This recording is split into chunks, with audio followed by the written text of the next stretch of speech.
Dad's collapsed. While I was preparing dinner, my husband Caden rushed home. What? We hurried to the hospital where his father was taken. He had suffered a subarachnoid hemorrhage. By the time he was brought in, it was too late. His father passed away. My name is Alicia. Caden and I were college friends. We reconnected at a reunion and started dating. We have been married for 2 years now, both of us 32. Caden's father owned a company. Caden had always been learning the ropes under him, but with his sudden passing, Caden was set to take over as CEO.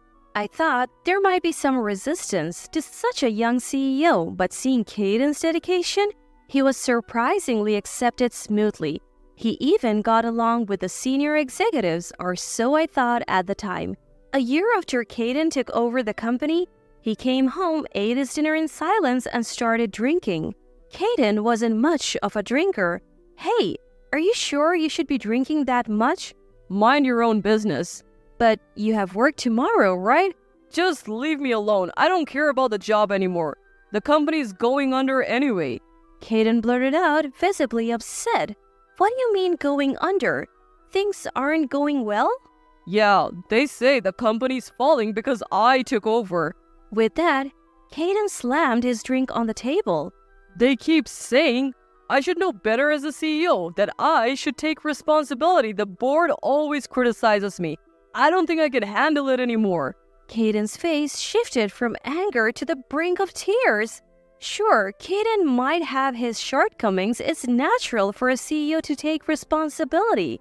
But from what he's told me, it seems the board is putting too much on him. His father always treated me like his own daughter and helped us a lot. The thought of Caden ruining the company his father started was unbearable. Is there anything I can do to help? Caden looked up, a hint of annoyance in his eyes. Well, you have experience in accounting and a secretary certification. You could be of help, but I don't know if it's cool to ask my wife for help. Is this really the time to worry about that? I was getting frustrated with Caden's indecisiveness and snapped at him. Your father trained you to take over, right? And you're okay with ruining it in just a year? That seemed to light a fire in Caden. We vowed to work together to turn the company around. I decided to quit my job and support Caden as his secretary. Once I started working there, I noticed a significant gap between the older, long-standing employees and the younger ones. Despite the world moving towards digitalization, the older employees were stuck in their ways, leading to inefficiencies and extra costs. When I tried to implement changes, they resisted fiercely, but I stood my ground. But I said, if you can't adapt, you're welcome to resign. I was met with glares, but saving the company was the priority. The reforms Caden and I initiated started to show positive results. The older employees, though initially resistant, began to adapt, learning from the younger ones. As the company's atmosphere improved, so did interpersonal relationships, which positively impacted other areas of the business. We even managed to secure new clients, and the company began to stabilize. A year later, the company made a remarkable turnaround, achieved rapid growth. We have been through a lot last year and couldn't celebrate. How about we go out for dinner for our anniversary this year? Sure, next month is our wedding anniversary. Lately, we haven't had any private time together, but I have been longing for some. But Caden's response was cold. Am I the only one excited?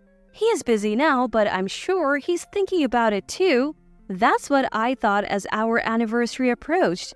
After work, Caden called me over. Maybe he's going to tell me about plans for later. I was foolish to even hope for a moment. Caden, who called me, said something I never expected. You're no longer needed. Let's get a divorce. I couldn't believe my ears. What? Didn't you hear? I want a divorce. Why? Caden laughed at me mockingly. Because my company is fine without you now. You're obsolete. What?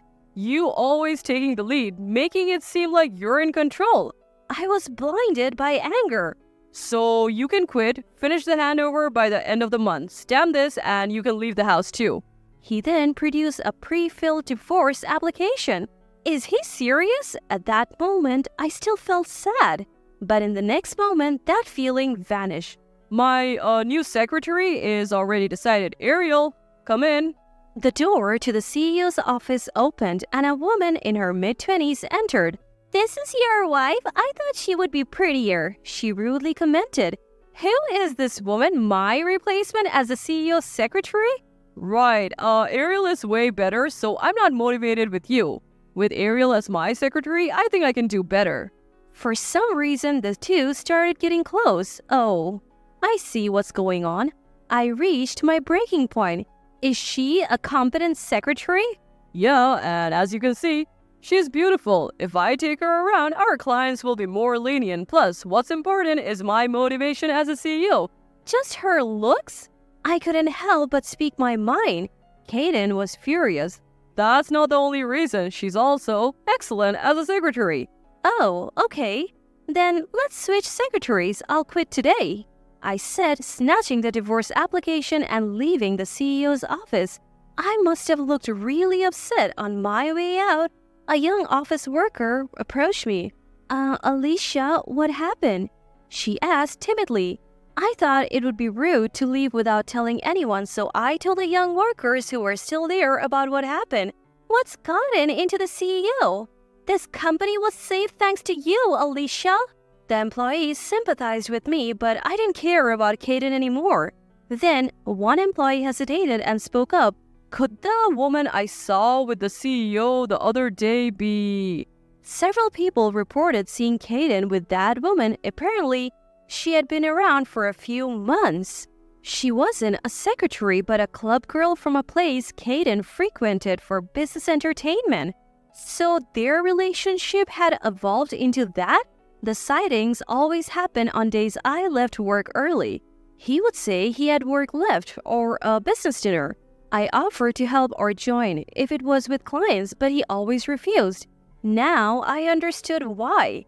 Some employees had considered telling me but didn't want to hurt me with mere suspicions.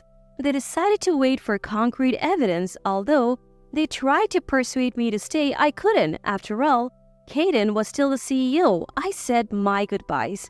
Most of the executives had gone home, but a few remained in a conference room. I knocked on the door. When they opened, they looked flustered. I noticed some documents but ignored them. I've decided to leave the company. Please take care of things from now on." They simply thanked me for my hard work, so I left. The next day, I quickly found a new place and moved out while Kaden was away. I filed the divorce papers and took a deep breath. What had my life become? I visited my father-in-law's grave thinking it was the end. That's when I finally cried. But I believed I had managed to save his company. It wouldn't go bankrupt unless something drastic happened.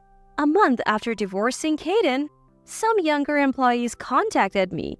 The new secretary was always by Kaden's side but barely worked. She was disrespectful to other employees and had no redeeming qualities besides her looks. They begged me to return, but I declined. Then an idea struck me. With the skills I had gained over the past year, I could start my own business.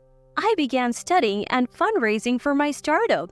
3 months later, I launched a new company with one of the workers from Kaden's firm. Other employees soon joined us. Although we weren't stable yet, most were willing to take the risk. "We owe our jobs to you, Alicia. We want to help. I'm here because I want to follow you, not the company." So I decided to work hard with everyone. Around that time, Kaden contacted me. "You're poaching my employees." "Really? Your company's in trouble again?" I laughed at the once condescending Kaden. "That's because you're poaching my employees." "You are the one who's been using my credit card even after our divorce. You'll pay for that." "What? That's my card." "Busy now. Don't contact me again." I hung up and called my lawyer. Soon Kaden was served with a lawsuit for compensation due to the divorce. A week later, he visited my office. "You are the CEO now? You owe it all to me." "What? What do you want now? I'm busy, so make it quick," I said, clearly annoyed. Kaden then pulled out some documents for a lawyer. "What's this all about?" It's a compensation claim for your affair during our divorce proceedings, plus the credit card bills you racked up after our divorce. It's only fair. You easily agreed to the divorce and now you're suddenly claiming compensation? Didn't you know? Compensation claims from divorce proceedings are valid for 3 years after the divorce. You brought the divorce papers and even brought along your affair partner, Ariel. I thought you would expect a claim. Caden's face turned pale, seemingly unaware of this. Everyone at the office gave me evidence of your affair. On days I left early, you always seemed restless, unlike me who never suspected a thing. They noticed. They followed you and took photos. The dates on those photos are from before our divorce. Caden looked even paler, but I didn't hold back. And the credit card?